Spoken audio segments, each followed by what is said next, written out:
So we're here at the base retreat at Animal Sanctuary in Bristol. Today we have Tom Harris, activist and author, who's written a book called Your Neighbour Kills Puppies. He's an ex-convict of 5 years imprisonment, and he has a lot of tattoos, but he's actually really rather well-spoken and articulate, I find it quite interesting about you. Before we get into your well-received book, though, let's clear up a couple of important points. Do you have a job, and how often do you shower? Well, you've alluded to my tattoos. I'm a tattoo artist by trade, and I shower in Piers Morgan's tears.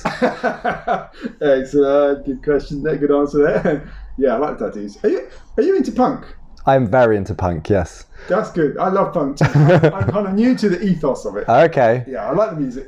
Yeah, but it's a whole philosophical thing. Oh, 100%. Yeah, it's what lured me to prison. Yeah, no, 100%. It's very important to me, I think. Excellent. We'll talk about that later then. So the book you've written is about a relatively small uprising and rebellion, although it was very effective, against the animal testing industry, which was around in the 90s for over 10 years. And achieved huge impact on corporate profits and the state's sense of control. But it seems that things got to a certain point and ultimately you were crushed by state heavy-handedness. And the cry for that cause was silenced for some time. Do you think that whole campaign made any difference for the animals? Yes, so the first campaign before SHAC, started by the same people, was to close down Consort Bioresources, who bred dogs for research, just like MBR Acres do today. And that facility was closed. They moved on to Hillgrove Cat Farm, which was also closed. Then other activists took up campaigns against Newchurch Guinea Pig Farm, which was closed, Shamrock Monkey Farm, which was closed, Regal Rabbit Farm, which was closed. And at the same time, the SHAC campaign to close down Europe's largest animal testing laboratory was formed. And while ultimately SHAC didn't close the laboratories, the company that owned them was shut down. Huntingdon Life Sciences was shut down. So a bittersweet success, and directly in terms of saving animals, that campaign possibly didn't do anything specific, but in the course of the campaign we had a huge impact on the industry. We massively increased the cost of importing primates to this country, which actually saw a reduction in the use of primates used, and we had a knock-on effect across the whole industry in many ways, and really we made animal testing part of the cultural zeitgeist. It became a talking point for the public. We were being commentated on in the media almost every day, and however harsh the media were about us, and of course they always are, we found that public support actually increased it for us and decreased for animal testing. So opinion polls at this time showed throughout the course of the SHAC campaign a consistent decrease in public support for the industry. So yeah, we did have a huge impact. I've seen a documentary on it, and it was big news at the time. Yes, as I say, almost every day it was in the news, until towards the end. I think some kind of gagging border was put on because they kind of recognised that really for us all publicity was good publicity, and the British public aren't really receptive to the idea of animal testing. When most people don't like the idea of poisoning a dog to death or forcing a rat to swim to death, or whatever else happens in these places. Like when they're revealed to the horrors of what actually happens inside these Frankenstein laboratories, most of the public are opposed to it, and so however harsh the media were to us, our donations increased, our membership increased, our public support increased, and support of these target companies massively plummeted. I was thinking about this story of that set period of that set time, and I was thinking, if I was you having the idea of writing this book, I would be concerned that people would say that I'm just reliving the past in some nostalgic indulgence. Did you ever have that thought?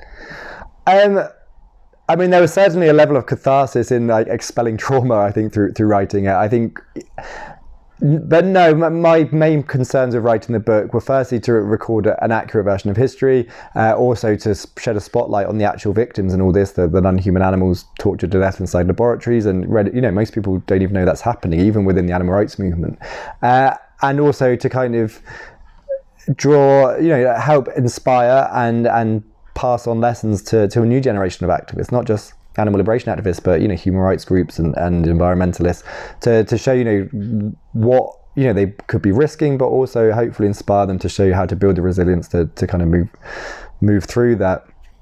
But what happened there was quite unique in that the way it kicked off with the happening simultaneously across the pond in the US and the UK at the same time.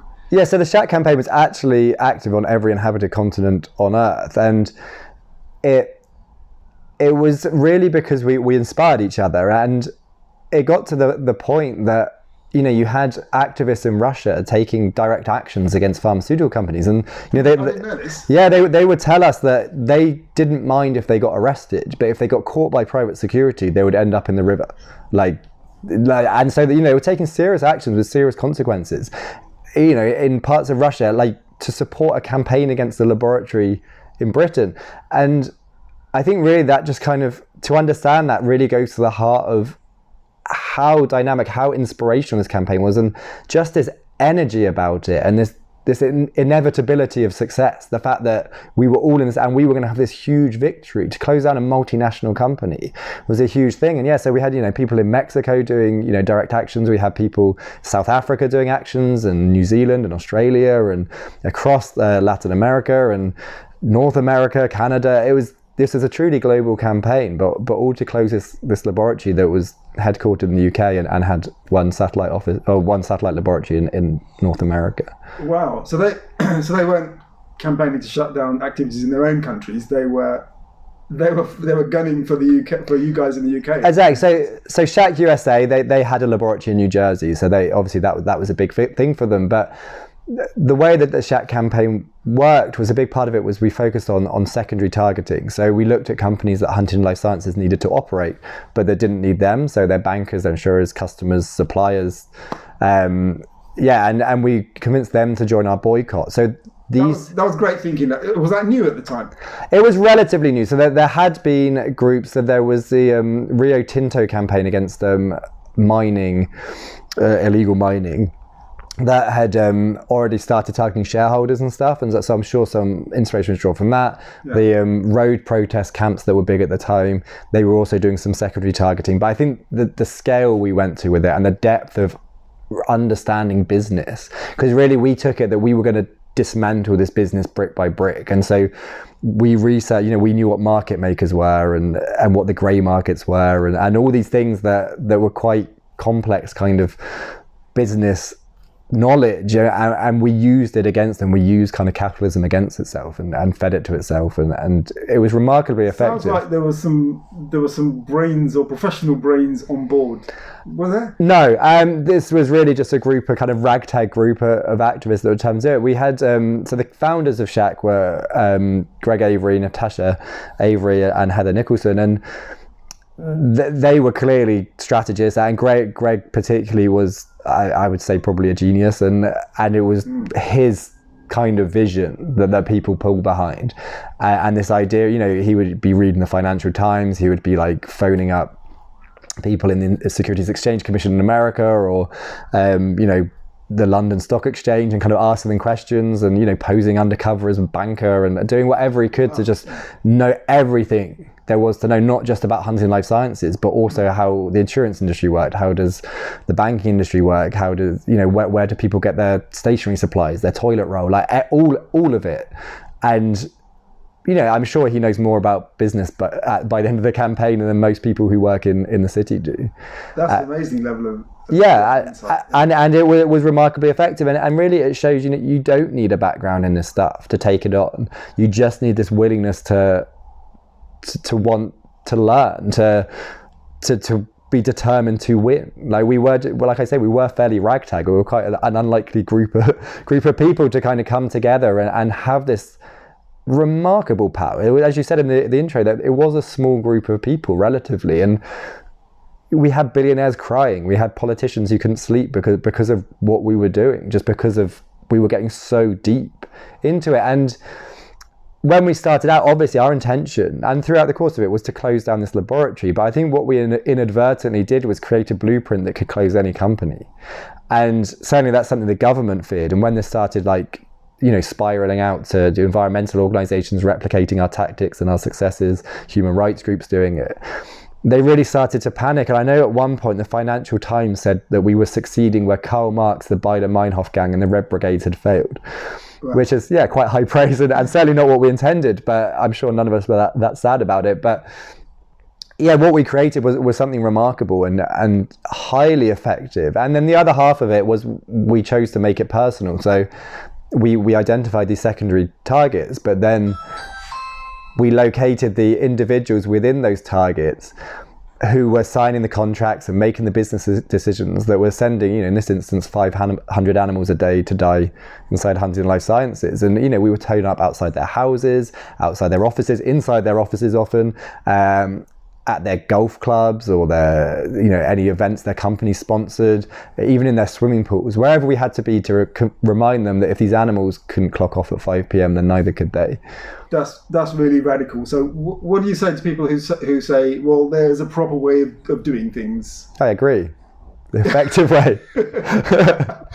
If it's effective, it's the proper way. I think we get caught up in these discussions about what's an appropriate form of protest. I think for me, if I were one of these non-human animals in the laboratory, and I think, before I get too deep into this, I think it's very important to recognize there is literally no field of science which has any evidence to suggest that other species experience the world wildly differently to how we do.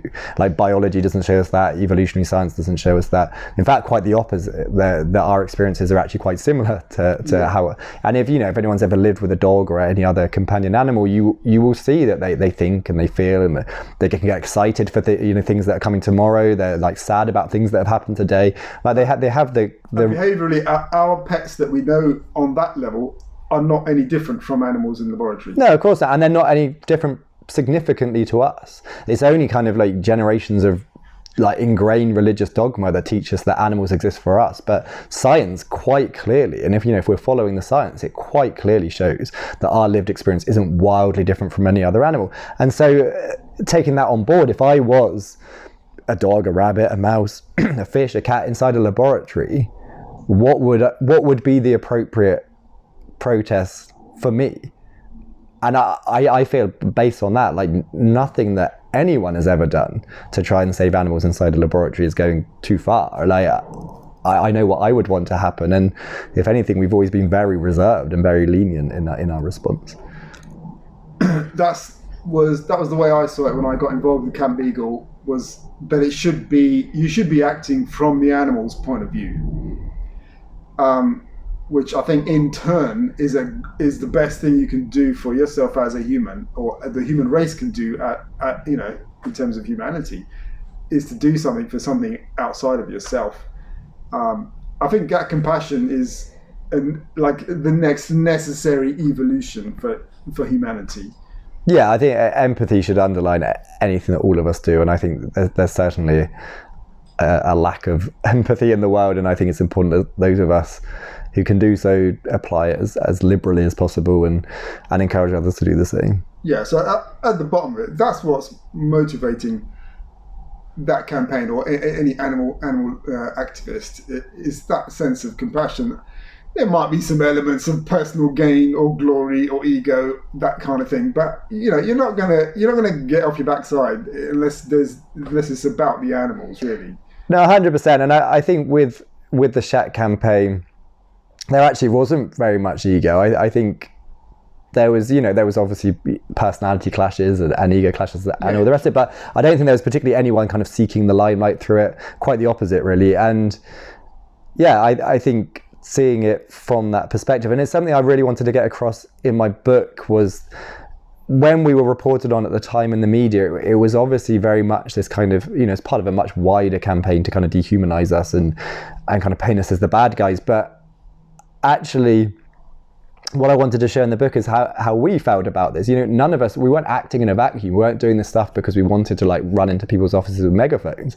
We weren't just walking down the street picking a random office. Like, we were doing this because there was a very good reason, because it was important. Like, a lot of us, we weren't like necessarily massively confident people. We didn't want to have confrontations. We didn't want to be in these situations, but we were doing it because it was vital that these people saw the videos that we had seen of, Huntingdon Life Sciences cutting open primates without anesthesia and punching dogs in the face and all the rest of it. It was vital for us that these businessmen in their suits and their offices hidden away on the 27th floor or whatever, that they saw this video and hopefully had a little glimmer of what we had when we saw it. And And so, yeah, I just wanted to put everything into context, to kind of humanize our response to the absolutely inhumane things that were happening. Out of everybody that was involved at that time, why do you think you are the one who wrote this book? I wanted someone else to write it, to be honest. But I think I can write, and I know a lot of the story. I was there for a lot of the campaign. And so I got involved as a teenager. I lived in the SHAC offices for a year before I went to university, and then I dropped out of university to do more animal rights quite early on.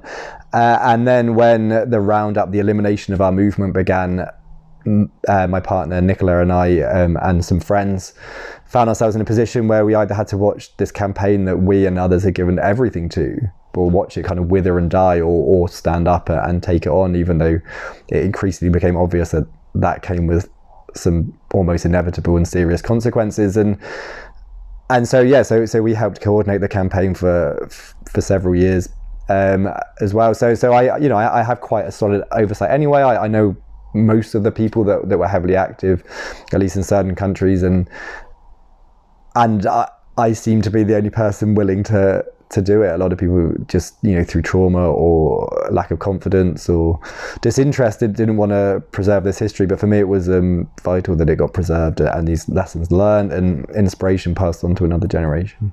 Have you written for the campaign before? I've written bits and bobs here and there. I've always been a big believer that we should all just be prepared to skill up. I think it's a very important thing for activists to have, like coming out of the punk scene and that kind of DIY space and this kind of autonomous animal rights space. It would always just been kind of ingrained into me that if you want something to happen, make it happen. Like if you want a newsletter, then learn how to design one, learn how to get it print ready and find someone to print it and all the rest of it. Like if you want to make a banner, then how do you make a banner? If you want to get megaphones or whatever it is, like how do you do it? How do you do accounts for a group? How do you set up a small organization? How do you arrange a local meeting? Like to me, it's just work out a way of doing it. I know you're kind of the same. If something needs to be done, you find a way of doing it. And so that's always kind of been ingrained in me. So with writing a book, it was kind of much the same. So the campaign is an inspiration in itself, but having written that book about it, that's a separate achievement in itself. So yeah. I'm curious in that story of how it went from just an idea. When did it flip into actual reality? So it started by coincidence on the first day of the first lockdown during COVID. It was really the consequence of a discussion I was having with some friends, close friends, people who went through this, and talking about our kind of trauma bonding, but also some of our stories, and kind of saying that we should be passing these on to people. These stories, like there's some crazy things happened during this time, and people should hear these stories, and also for us, the narrative that was written at the time of the SHAC campaign, and if people Google what happened to us, it was all very much part of this kind of like state manipulation of reality. And if you think that we're a nation of animal lovers, which most people do, I think, and I know there's a lot of cynicism within our movement towards that term, but the general public do view themselves as a nation of animal lovers, and generally people are skeptical, at least towards animal testing. And for those people to be convinced that it's okay to drag teenagers and youth activists out of their beds and throw them into prison for multiple years sentences, you have to spin a very compelling narrative that they're the bad guys, that they've done something wrong and they're the villains and all this, and they deserve it.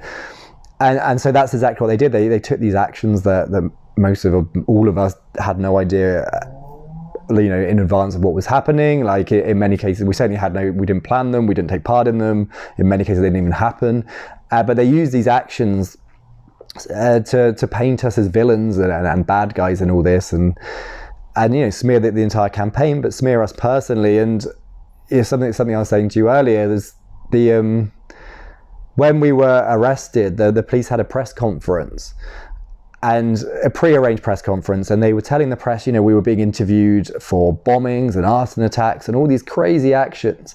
Meanwhile, we were in the police cells being interviewed over, for a 31-hour period. We were being interviewed about, whether we'd organised a street collection, whether we had arranged this protest that had been arranged with the police, whether this was us in this photo holding a placard on a protest. Yeah, quite small scale. The complete opposite of what they were telling the press that we were being interviewed about, because it was all part of this narrative. But obviously, like 15 years on, the version that exists is the version they wrote to smear us at the time. Yeah. And that has legs, that has legacy, and it's just not true. So it's so important to me, really, that we can share our reality and then show that we weren't just running around causing mayhem because we wanted to, that there's a story here that we were humans acting in a very human way to violence, and a horrific violence. So that was a huge inspiration and motivation. I was thinking about that bad reputation that was painted still stands to a large extent. It does, and every time I give a talk or something, somehow, like when I do a Q&A, it gets up to what are my views on violence, and it's like, we weren't a violent campaign. Like, why do I get asked this? We were a lawful campaign. Stop Huntingdon Animal Cruelty, the SHAC campaign. We were a lawful campaign, and there were people with the Animal Liberation Front doing unlawful actions, still not violent actions, but unlawful actions. But the SHAC campaign, we were a lawful campaign, but clearly, the media, people unfortunately do still trust the media. What happened to you as a person during your 5 years inside? So I got a 5-year sentence, and in the UK you serve half in prison and the second half in the community on licence. And I don't know, I feel like my prison story is quite dull, to be honest. I just kind of got on and led a little life in prison for a couple of years and then went home. I don't, I missed the things I loved, I missed the people I loved, and that was hard, but then I knew I had no choice but to deal with it. So I just made a life for myself in there, and I kind of tided myself over until I got out. So, I did a bit of writing, I did a bit of a French degree, and I did the gardening, and, I kind of kept myself busy, and hustled a bit, and just, it was all right. I don't have any fear of going back to prison. It's just kind of a low budget university, I guess. That's amazing resilience. Wow. So, how did you feel when you actually got that sentence? Then the gavel bang went down. It was a relief, to be honest. We've been on bail for 3.5 years, and so on May the 1st, 2007, 32 of us were arrested in 3 countries.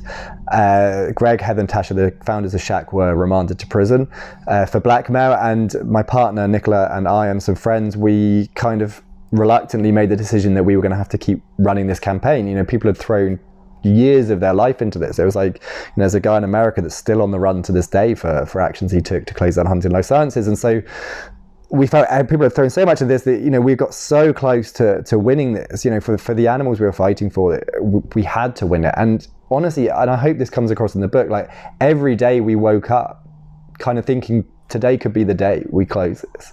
Every single day, even after the raids, as we were waiting to get dragged off to prison, like every day it was like, it might be today, because it really felt that inevitable. And we were that close. Many times, we technically closed them like 4 or 5 times, and then the government sneak in and help them out. But so we had 3.5 years on license. I had spent the last year on tag, and then when we got to prison, our friends Greg, Natasha, and Heather had already been remanded, then they had been convicted, and the first wave of SHAC activists were convicted, people closest to Greg and Natasha, because this wasn't about stopping crime, this was about shutting people up. So anyone close to anyone who might take on running this lawful campaign, they were taken out. And because we were like a step out, we were running our own campaigns, closing down a military research laboratory down in Hampshire.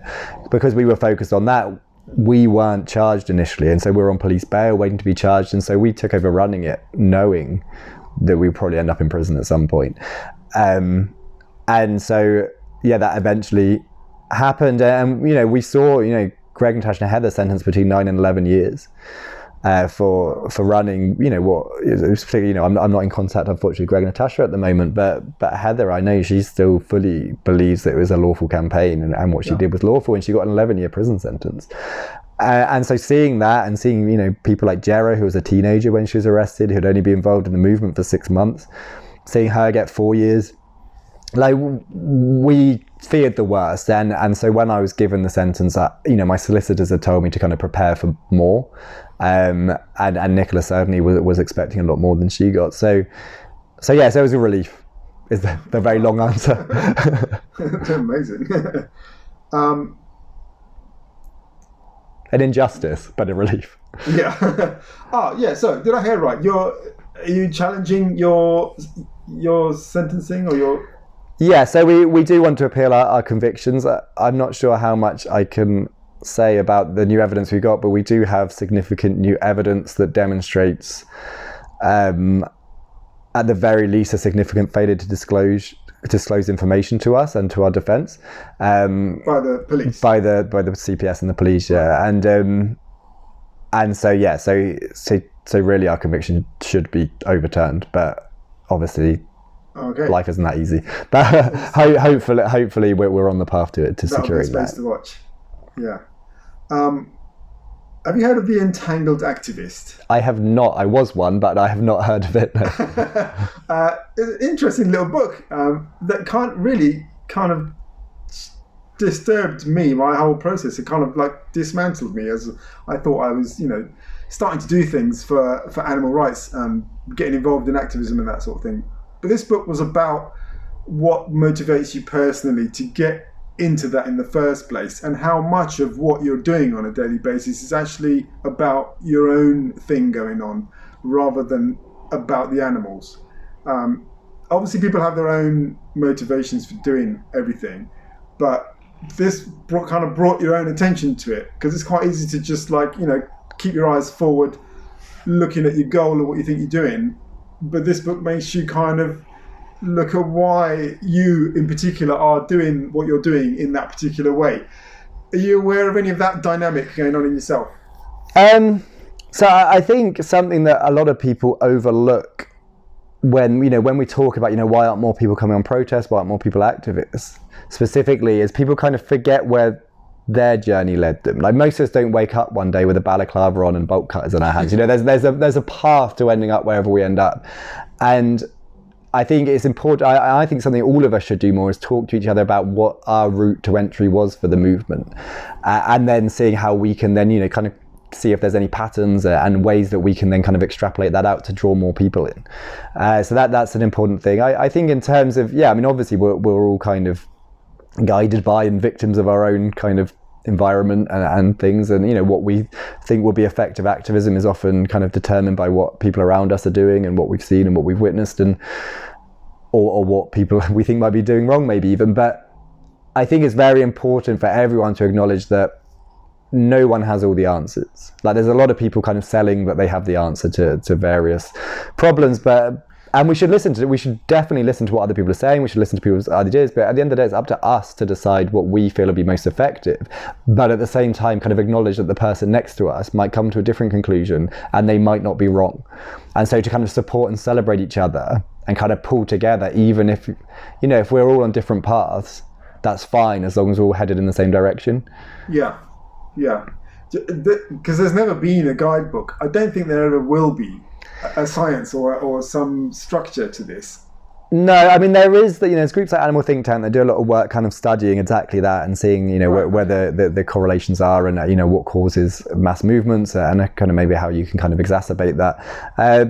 But also, no, I mean, my personal experience, and obviously entirely anecdotal, is that we don't know. And even on a small level, I've taken part in actions that were meant to have a huge impact on something, and you do it and you put all this effort in, this high risk or high reward kind of thing, and then you do it and you step away and it's like, oh, that didn't really do anything. Like, today's the same as yesterday. And then you'll do an action almost spur of the moment. Maybe something will go wrong and you'll be like, oh, I just need to do something. I'll do this just because I'm here and whatever. And you do it. And then in the days and weeks that follow, it's like, oh wow, that had a massive impact. Yeah. And so you can't, even on just kind of that kind of micro scale, we don't know what will be effective tactically. So when it comes to strategy, it's the same thing. We don't know that our strategy will work. And I think it's very important. Obviously, we want others to, whatever we're doing, we want other people to join us. But I think we do that by showing that we're being effective rather than insisting that everyone else is being ineffective. Yeah. Random diversion. Where you were at the parliamentary debate on the last Camp Beagle petition. Were you there? Yes, I was there. Yes.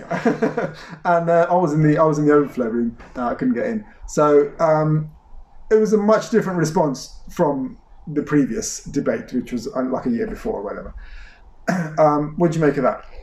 I mean, I agree. I noticed a massive softening of the government position. I think it's telling. I think it's something to build upon and work upon. I think it's kind of reassuring that there is movement to be made, and they're starting to make it. Obviously, it's an election year, which possibly kind of fed into it a little, but I think it's the first time we've had an official government response that isn't just the same churned out rhetoric, like the same copy and paste letter that we've had every other single time. Yeah. So the fact there is some movement being made is definitely a sign to me that we could be, that the path is open for us if we choose to take it. And I think, animal testing will end through political will and scientific innovation.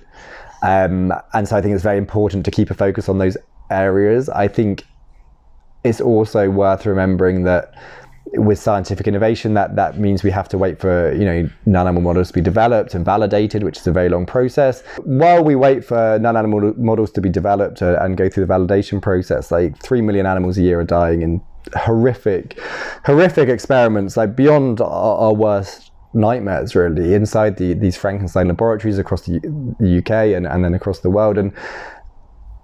And what we can't just wait for. The animals can't afford for us just to wait. So I think it's very important that we kind of do what we can. And for those of us who don't have political sway or friends in high places, I think the most effective we can be and the best way to realize our own agency and our own power is through pressure campaigning and through direct action. And we demonstrated before, I demonstrated in my book the power that a small group of individuals can have if we choose to harness it. And so I think it's very important that everyone does their bit. And an effective social movement is a diverse ecosystem. We need a bit of everything. We need that kind of that social institutional pressure on politicians, but we also need the individual pressure on the public, and we also need that grassroots mobilization from the ground up, which is generally where I come from. Yeah. Yeah, so I've seen your book has been a great inspiration today. It's clearly relevant. The lessons that were learned there are relevant today, and the inspiration is obviously that's relevant today. Anyone I know who's read the book is just really bowled over by it. Many of them just can't put it down to the end, and it's a big book. It's in depth. I've got a question from the kitchen from Jackie here. This is her question is: do you think there's a link between childhood experience and caring about animal suffering? So I became vegetarian when I was 9 because I kind of accidentally wandered into a butcher shop. I mean, I was invited in, but it was an eye-opening experience, and it changed. I think not just. I mean, I went home and I became vegetarian at 9 years old, but wow. But I think I also more fundamentally stopped believing what I was told and questioned things more, and so from that point I think my life took a very different path than the one it probably would have. That's quite fundamental, that what you just said. No, 100%. So when I was 15 I became straight edge. I stopped drinking, smoking, doing drugs and stuff because I read articles about some kids in America that seemed way cooler than me and my friends at school who were raiding laboratories and doing all this crazy stuff. So that was at 15. Then at 16 I started hunt sabbing and formed my own animal rights group. It wasn't until I was 18 I became vegan, and I found punk music I think at 13. So I think that moment was pivotal in changing me. So definitely for me, childhood experience had a huge impact on my life. But so a lot of people don't understand punk music. How do you understand it? I think for me it's kind of beyond music. It's more kind of an attitude and culture. It is about that, questioning authority, questioning society, and doing things because they're right rather than because you're told to, and the kind of DIY idea that you can create something. We don't have to pay hundreds of pounds to go and see some kind of rock star in an arena.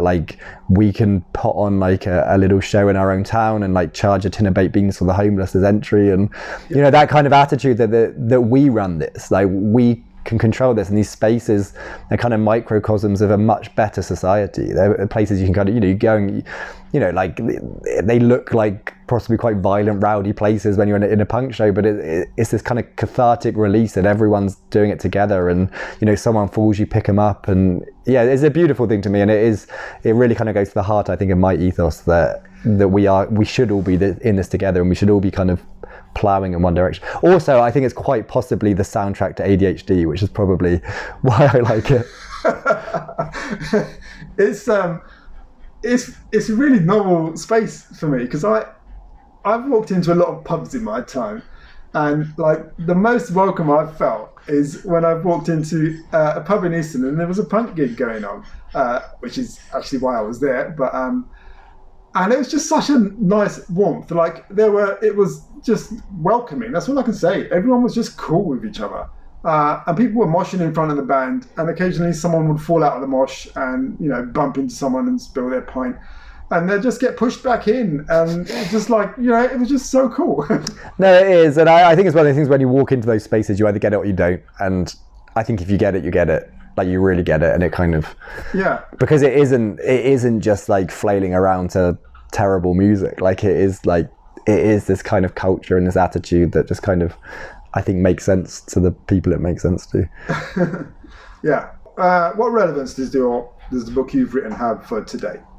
So a big motivator for me writing the book was that I'm seeing a lot of what happened to us playing out again for new activists and new movements, new organisations. So we have groups like Palestine Action who are, you know, receiving blackmail charges, just like happened to us. And also, the Police Crime Sentencing Act is really a rolling out of a law that was brought out to try and silence us, which made it a crime to interfere with the contractual relationships of an animal research organisation, which carried 5 years in prison and really, targeted anyone protesting, taking any kind of form of direct action, from, lock-ons and banner drops and the rest of it. So that's basically a special protection for the animal testing industry. Exactly. They have this unique law that only applies to them. It was seemingly written by the pharmaceutical industry in a secret meeting with the government and handed over to them. And wow. Yeah, and it's a very, very controversial law. It's a law I'd very much like to see challenged. But now we're having the Police Crime Sentencing Act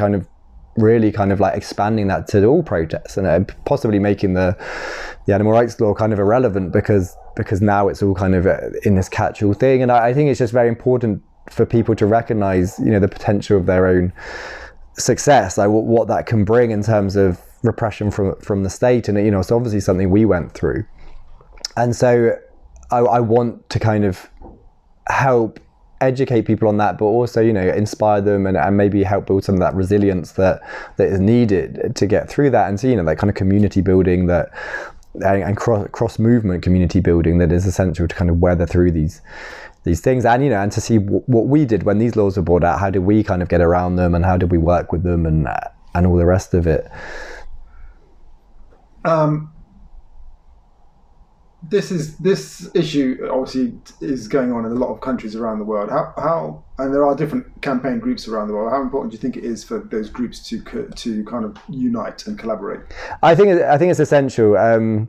So the SHAC campaign was active on every inhabited continent on Earth. It was. I didn't know that. Yeah, and.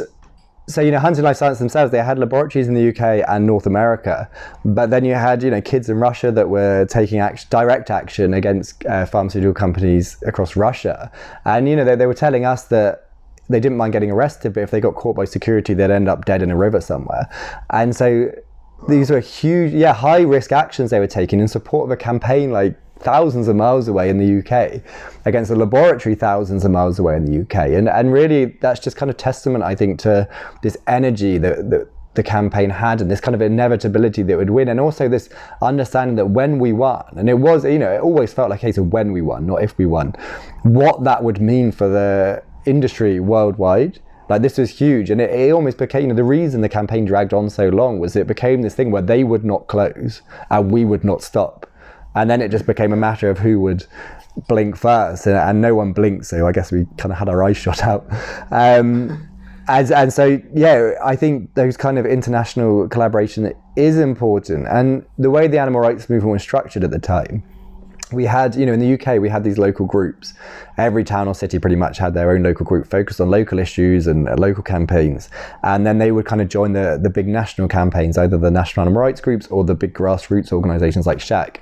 They would kind of throw their weight behind it. So every action that happened really in the UK was because of these autonomous local groups choosing to take action, choosing how they took action. Like, no one was guiding that. It was a kind of autonomous local thing in support of something bigger. And it was very effective, and it meant, across the country, you'd see different tactics happening in different cities and people inspiring each other. And I know I was down in Bournemouth, and whenever I checked the website or got the newsletter, I'd always see what the Liverpool lot particularly be doing, or the group in Manchester. They were always very active. And so, I'd see that, they've been on a roof and dropped a banner. So then, I'd have a word with my friends and be like, we have to do something better. Let's go run into an office and lock ourselves in. And then they would see the same, and, we would kind of feed off each other and feel that energy. And then when SHAC started kind of expanding across the world, those national groups would then start feeding off each other. And so, particularly there's a big kind of friendly rivalry between the US and the UK. Like, we would feature, we always had like a double page spread of what they'd been up to. What are the Yanks been up to? And they would always have a thing, like a fake tabloid Sun newspaper or whatever of, well, what are the crazy Brits been up to? And we would always try and, top each other and outdo each other. And it was very exciting. It was a very exciting time to be active. And then that fed across, you had like, I think in Mexico, people were letting bombs off in Mexico, and you had posters going up in South Africa, and you had office occupations in New Zealand, and stuff going on in Iceland, and it was truly global, and everyone doing whatever they felt would be most effective, or however they felt. Well, I will say that the bombings had nothing to do with SHAC. That was Animal Liberation Front or others, but it was for the same cause. It was to try and close this laboratory, and it was a truly global and exciting. It's just kind of static in the air that I hope I've kind of conveyed in the book how that felt to be part of. Yeah. What are you most excited about in this movement right now? So vivisection has become important again. It's become on the radar again because of what Free the MBR Beagles managed to get the footage of the dogs in MBR acres being loaded onto lorries, and people have started talking about it. Obviously, Beth and Polly then formed Camp Beagle, which is now the world's longest running animal liberation protest campaign, or protest camp, sorry. And there really is this kind of buzz around that. We've talked about the political sphere kind of, softening of the government stance there. We've seen dogs liberated, Animal Rising liberating dogs from a research facility for the first time in a generation, and certainly in decades. Yeah. And so it feels like we're poised for a huge resurgence in the anti-vivisection arena, and I can see us returning to the kind of Animal Liberation League days, and the early days of SHAC and all of that. I can see that kind of happening if it's kind of what people choose, and if we choose to kind of step into that path, and then I'm very excited for what the next chapter of this history might be. So you've said that your publisher picked up your book because they were specifically looking for an animal rights book. That to me is quite hopeful. Yeah, so they're I think they're the UK's largest independent or longest running independent radical independent publisher. Yeah. So they publish books on the kind of the radical left and all kind of aspects of it, and kind of surprising to me that they haven't yet published anything on the animal liberation movement, and so they were looking to kind of find something in this space, and this book obviously spoke to them. And I think really because it is such a compelling story, it's kind of got everything you could want in a story, I think, in it, and way more, and so. But it's also one that is quite intersectional, because really, what we develop, this kind of model we develop, can be used to campaign against or close down any business on earth. And it's certainly, like organisations like Palestine Action are very open in the fact that they were heavily inspired by what SHAC did. And in fact, one of their founders, Richard Barnard, he, in his words, this book should be dangerous because of the knowledge it contains. So I think that the publishers are very keen for kind of other people to kind of to realize what power this kind of disparate group of individuals can wield. We don't need to kind of have backgrounds in law or politics to be powerful, and we can kind of realize that. Yeah, it's an amazing achievement. It's really inspiring that you've done that, and again, it's a great example of, like, you want something done, you've just gone out and done it yourself. Respect for that. That's great. Yeah, no, thank you. It is, and like I say, the story has it has a lot of twists and turns, but I think specifically showing like the power of big business, like when you come up against that. And for us, it was, the two things we faced, and the reason we ended up in the situation we ended up in. It was the pharmaceutical industry were having secret meetings with the government, basically blackmailing Tony Blair, saying that if he didn't deal with us, then they would leave the country, which could trigger, I think it was like a 3% drop to GDP, which could trigger a recession. And so he had this blackmail threat on one hand. On the other hand, he had this guy called David Sainsbury's, who was one of the heirs to the Sainsbury's fortune. He was born a millionaire. He invested in biotech and made himself a biotech billionaire. And obviously, biotech at the time, or even now, it involved a lot of animal testing, GM research, a lot of controversial stuff. So when Tony Blair came to power, David Sainsbury's gave him a £2 million donation for the Labour Party, which was their biggest single donation up to that point.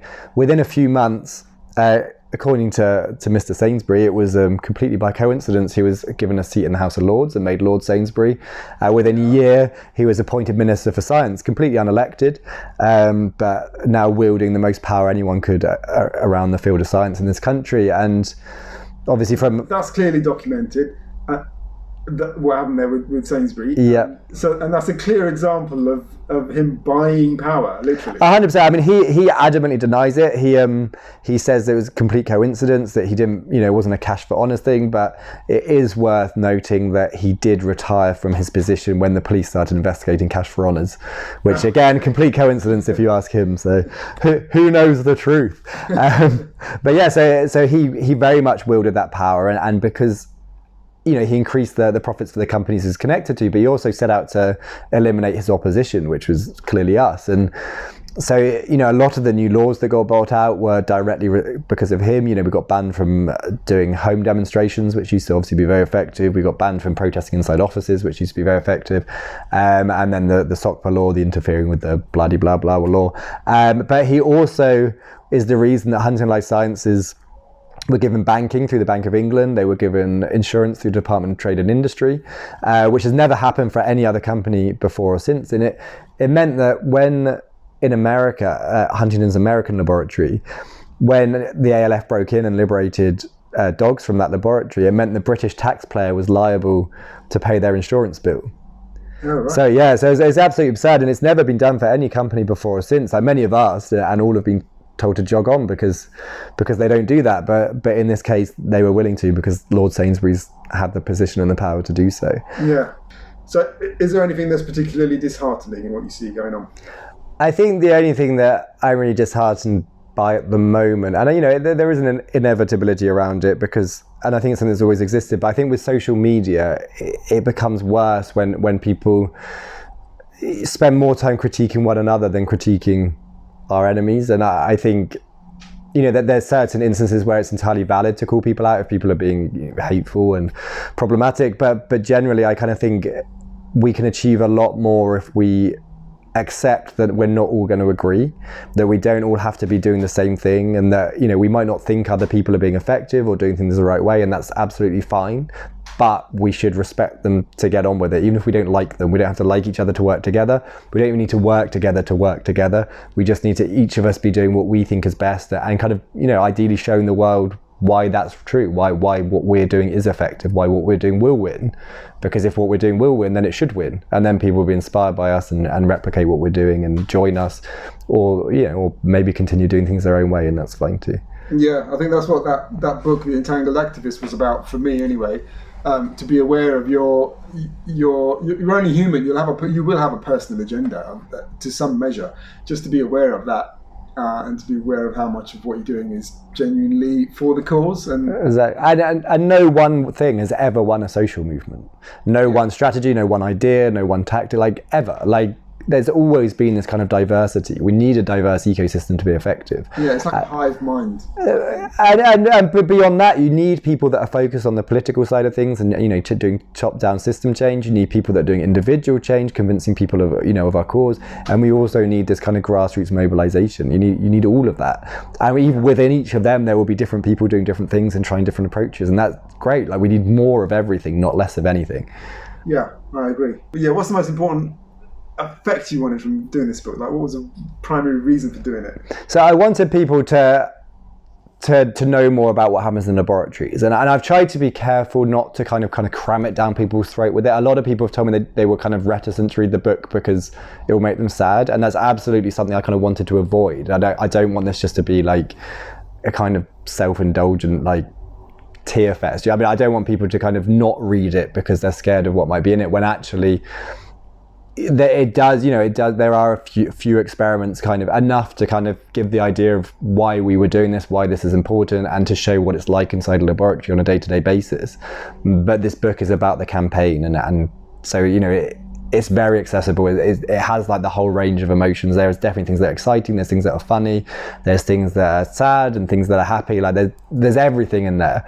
But I did want to, to put enough in that people will understand what this industry is, and not just animal rights people. And there's plenty of animal rights people that don't know, but also members of the public. One of my clients is actually he works for one of the companies we did a lot of protesting against, the insurance company of Huntingdon Life Sciences, and he bought my book, and on his way home he messaged me to say he was in tears because he had no idea that this even happened, let alone the kind of extent it went to. So I definitely, that was big for me, to get normal people to read this book and realize that there is a problem here. But also, I really wanted to be able to pass on lessons, and so, a modern generation of activists can kind of draw that inspiration and learn those lessons and hopefully apply that to their activism. And I've seen things that are in the book already, Palestine Action, kind of, there might be some kind of crossover of them kind of getting ideas from what we did before, and that's nice to see. And I'm sure, whatever kind of activism people are doing, I think there will be things in there where people read it and be like, oh, that's a good idea. I kind of love to see that. And even just down to this idea of these kind of local, like, autonomous groups, I think that's something I'm really keen to kind of see kind of re-establishing. I think that really is where we kind of build our foundations. And if we want to see 1,000, 2,000, 10,000 people on protests again, then we need that foundation, that backbone, the kind of lifeblood of our movement that is those local groups where we get together face to face and we discuss ideas, we strategize, we meet people, we make those connections, we kind of recruit, we build, we grow. Like we need that, I think. So we are the people. Exactly, and we need to show the people that, and we need to give people something to join. Like if we just throw out like, oh, join this protest, for most people that haven't already started activism or aren't taken along by someone they know that's already quite involved, like that's a huge ask of people just to come to like a very intimidating, like potentially unsafe, unknown space. Whereas asking someone to come into a local meeting, it's still probably quite intimidating, but considerably less so than go on a protest. And I think and then once you met people, once you understand what it's about, once you understand it's safe, then you come on the protest. And then you bring a friend, and then they bring a friend, and then that's how we grow a movement. So yeah, the local groups and pressure campaigning, I think, are two things that I'd love to see rebuilt in this country. Great. I'm sure you've done a great thing towards that in writing this book. How is it being received? Very, very well so far by everyone that's received it. I think I have one negative Amazon review by someone that I'm assuming worked for the laboratory, which is fine. I expect them not to like it. I wish they'd read it before they commented, because I actually think their critique is clearly written by someone who hasn't read the book, because it's definitely more warts and all than they kind of alluded to. But otherwise, very, very well. And it's very nice when people I know who aren't otherwise connected to the animal liberation sphere are reading it and having kind of a positive interaction with it. But yeah, I put a lot of effort into making sure this was an accessible read. That, as you said, it is quite a big book. There's a lot of information in it, but I took a lot of, I spent many sleepless nights editing and cutting it and making sure that it flows and it has a beat to it, and it has a story and a compelling story, and there's no waffle, there's no faff. It literally tells you the story from beginning to end, and it is a roller coaster. So a lot of people that are reading it, a lot of people are intimidated by the size, but then they open it and they're like suddenly finished it. Yeah. Our solicitor read it twice in a week. So yeah, so it's intimidating potentially to look at, but once you start reading it, people seem to be flying through it because it's great. Yeah. Tom, it's been a real pleasure having you here and really getting to know you. I didn't know much about you before this, but you are one inspirational guy. Thank you. A solid character, and what you've been through is an inspirational story. I'm really looking forward to sitting down and having dinner with you later today. That's going to be an honour to have you at our table. So thanks, man. No, thank you for having me. It's been an absolute pleasure. Excellent. And it's a beautiful place you have here. Thanks, man. Cheers. campaign was aimed to close Europe's largest animal testing laboratory, Huntingdon Life Sciences, now known as LabCorp. Okay. They had been filmed punching dogs in the face, cutting open live primates, and all kinds of horrible stuff. So the campaign started aiming to close them down rather than just to kind of scream at them and hope they'd one day go away. And to do that, we developed a model, specifically Greg developed a model, that was to identify any secondary companies that the laboratory needed to stay open but that didn't need them. So their bankers, their insurers, accountants, shareholders, suppliers, customers, anyone like that. And then we would convince each of them one by one to join our boycott. And at the same time, we identified all the individuals within those secondary businesses who were signing the contracts and making the business decisions. They were sending the animals to die inside Huntingdon. And then we would take our protest to them, so either inside their offices or outside their offices, outside their houses, in their swimming pools, at their golf club, anywhere to remind them that if the animals can clock off at 5, then neither could they. And it was really, really effective. And I think at one point, like 5 suppliers a week were pulling out of Huntingdon, and you know, like, and this was everyone from like their vending machines, their toilet roll suppliers, to their like internet providers, their gas supply lines, and That's so what they did with TNS, isn't it? well, it is, and that was because Okay. they were inspired by SHAC, and yeah. they took that same model and again proved it's very effective. Yeah. And other campaigns were doing the same at the same time. So we had anti-logging campaigns, anti-arms campaigns, all started doing the same thing in the UK and the US and further afield. And so the government here and America were terrified that we were going to end capitalism, basically. And so they set out to eradicate the movement. And yeah, and there's more to it, but that's the concise But it version. worked, didn't it? Yes.